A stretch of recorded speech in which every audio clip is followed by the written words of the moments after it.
Hello, it's me again, Gary Granger, featured whatever. It's been a week, more than a week since I did the last video, so I thought it was about time. This time I'm going to give you a tale of two guitars. Some of my advice you can ignore, take on board or whatever you want to do, and I might play you a song as well. Two guitars. I got my first guitar when I was 9, an awful long time ago. I mentioned before it was a Woolworths thing with a baseball bat neck and barbed wire strings. The reason I got the guitar was because my dad had a guitar and he played it most of the time actually. He tuned it a slightly different way and I can't work out even to this day how it worked. But for him it worked, and he didn't use a pick or a plectrum. What he used to do was get some tear some cardboard from the top of his cigarette packet and fold it up and made his own pick out of kind of folded up cardboard, and that's really it. He enjoyed it. And my dad died in 1892, over 40 years ago. Over here, very dusty, is his last guitar that he had. He always liked to have nylon strings, or as he called them, catgut strings. And this is high spot, it says on there, amongst the cobwebs. And when he died, this guitar went to my brother first of all, who also plays guitar. And then a little later on, through some family shenanigans, we found out we had a sister we didn't know about. So my brother gave her the guitar for a while, and it was in her house, but she had the feeling that because the guitar was there, she could feel our father, and it made her feel really uneasy. So eventually, quite a while ago, it came to me, and here it is. It's got 3 strings on it. It desperately needs dusting and setting up, and because it's a fairly cheap guitar, you can see on the fretboard grooves and dents down at the cowboy chords there, because that's where I used to play. But all the time I've had this guitar, I've put off actually playing it, restringing it and playing it, just because. But a few weeks ago I had an idea for a song. I don't write very many songs, but a few weeks ago I had an idea for a song based around this guitar. I'm not going to tell you anything else about it because I'm actually probably going to write the song. So this guitar was my dad's. He died in 1982. One of these days, very soon I guess,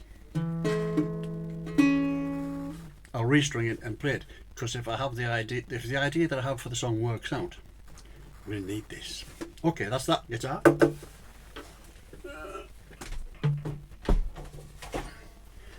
My first very decent acoustic was actually Framus, a German brand, and my gran bought me it for either Christmas or a birthday. It was an amazing guitar. The bridge was shaped like a moustache, quite handy later years obviously, and unfortunately, well fortunately I guess, I don't know where I got some money from, but I bought another guitar, in fact the other one I'm going to talk about. So I sold the Framus, and I wish I hadn't. All these years later I wish I hadn't. And then about 10 years ago, in an idle browsing of eBay, I found a Framus that was exactly the same as the one that I had, exactly the same. So I became convinced that it was the same, it was the actual guitar, because it wasn't too very far away from me. But some investigation found that the person who was selling this guitar had paid 50 quid for it and was trying to sell it for 250 quid, which at that point I couldn't afford. And I haven't looked for another one of those guitars for quite some time now. I had that memory, I had that guitar, played some gigs with it, that's gone. But the other guitar I'm going to talk about is this one. I bought this I think in 1972, 73 from Hamilton's in Middlesbrough. Now as I said, I don't know where I got the money from for it. It's a copy of a D28 made by, let me get this right, can't move any for guitars, made by Marlin. Now Marlin later in the 70s, yeah, became known for making some horrible pointy Superstrat things that weren't very nice at all. But when I got this, I was told that there were only 3 of these in the country. Went to the shop, and as I mentioned in my first video I think, I played it, and then I got somebody else to play it while I walked around the shop. And I remember that when I went through, some friends of mine were with me, and one of my friends was a bass player. He was playing the bass at the other side of the shop, and the lady in the shop told him to shut up. so she could listen to me play, which was very nice of her. For years it never had any pickup in it, but when I was in a country band, the Bob Allison Country Band in the early 80s, we decided we'd do like a bit of acoustic stuff. So I took it to Nigel Errington in Richmond and got a Fishman, actually it was a Martin brand then, but a Fishman transducer, put on the bridge. Nigel also said that the guitar deserved a better name on the top than Marlin. My more recent research into this tells me that it was made in the Terada factory in Japan in 1972, and Terada made all kinds of nice Japanese acoustic guitars for loads of brands. I've always liked it. It's one that I'll never part with. Then 6-7 years ago, I can't remember, I was unhappy with the sound of the Fishman Martin transducer, so well-known northeast guy Jim Murray recommended a pickup by JJB Electronics, which he said, and it's true, was the same as a K&K Mini, but about half the price. So I got one of those put in, and I have played it quite a few times, and it sounds great. It might not sound great now because I do not remember the last time I restrung this. I should restring it, and I should take it out and play it. But I'm going to play it now, if it'll stay in tune.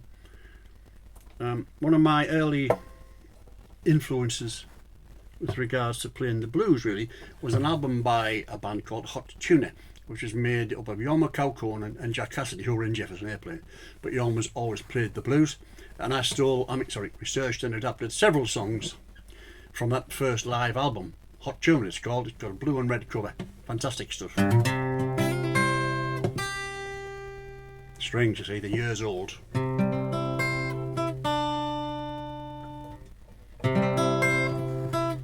So I stole this song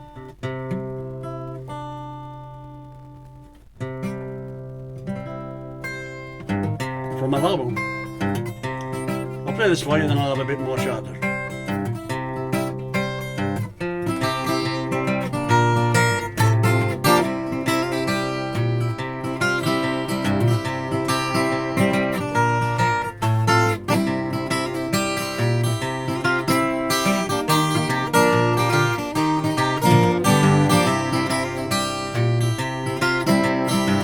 I know your rider's gonna miss me when I'm gone. I know your rider's gonna miss me when I'm gone. You're gonna miss your daddy from rolling in your arms. Loving you, baby, is easy and rolling off a log. Loving you, baby, it's easier than rolling off a log. Well, I will be a man, but I sure won't be your dog. I lay down last night, Lord, I could not take my rest. Lay down last night, Lord, I could not take my rest. You know my mind was wandering like the wild geese in the west.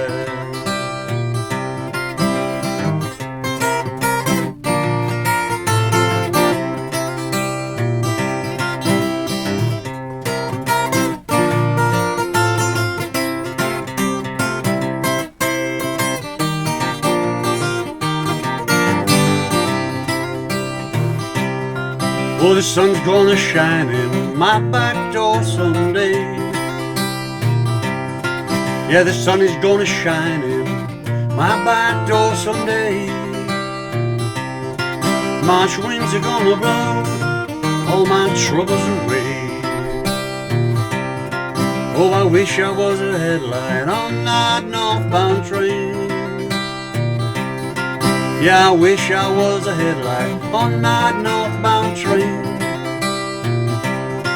You know I'd shine a light through the cool Colorado rain. Your rider's gonna miss me when I'm gone. I know your rider's gonna miss me when I'm gone. You're gonna miss your daddy from rolling in your arms. You're gonna miss your daddy from rolling in your arms.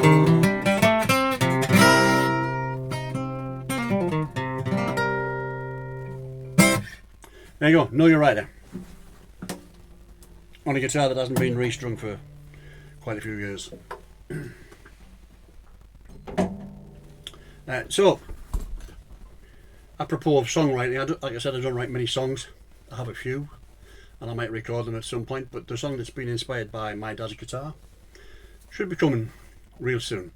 Something else I was going to say is I never learned to read music.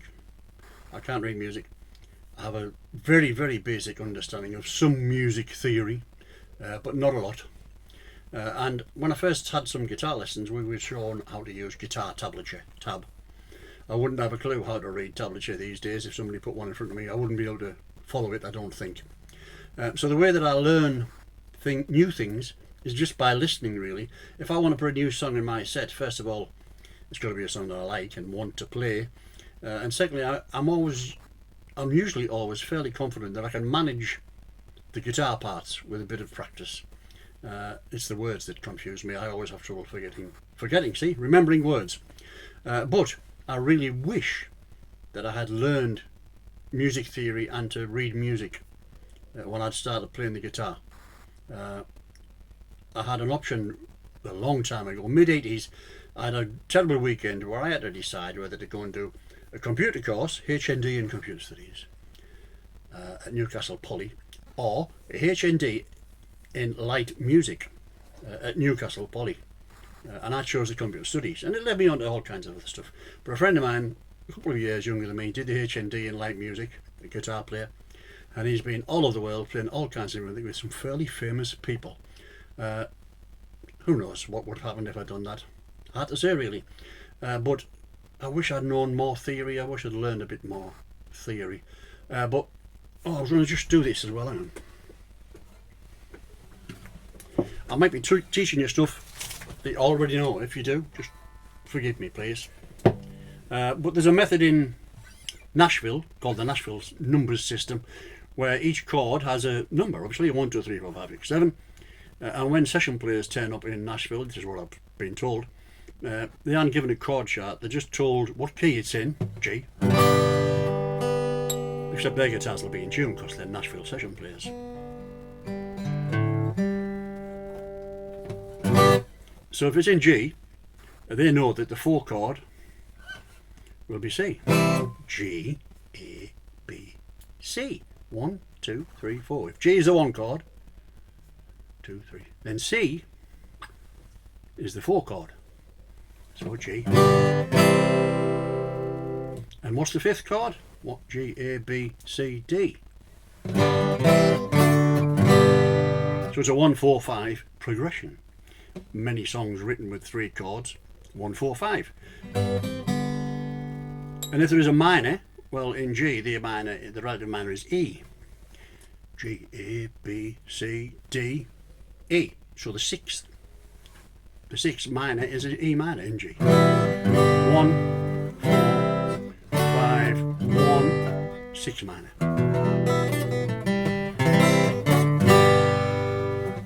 And it's useful to know that. You don't have to know about the Nashville numbering system, but if you're playing with somebody you've never played with before, and even if you play the 12 bar blues, and at the beginning the person leading the thing was stay on the 1, you might go, what? What are you on about? Well, the 1 is whatever key you're in. It's in E, on the intro, stay on the 1. And when I give you a nod, move the 4.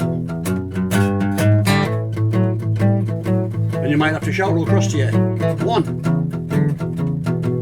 Then we're going to go to 5.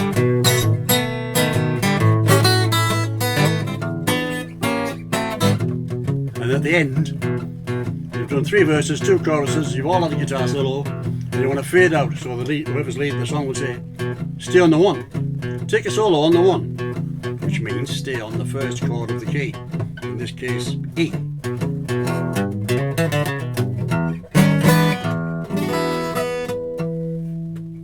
Yeah, that's enough from me.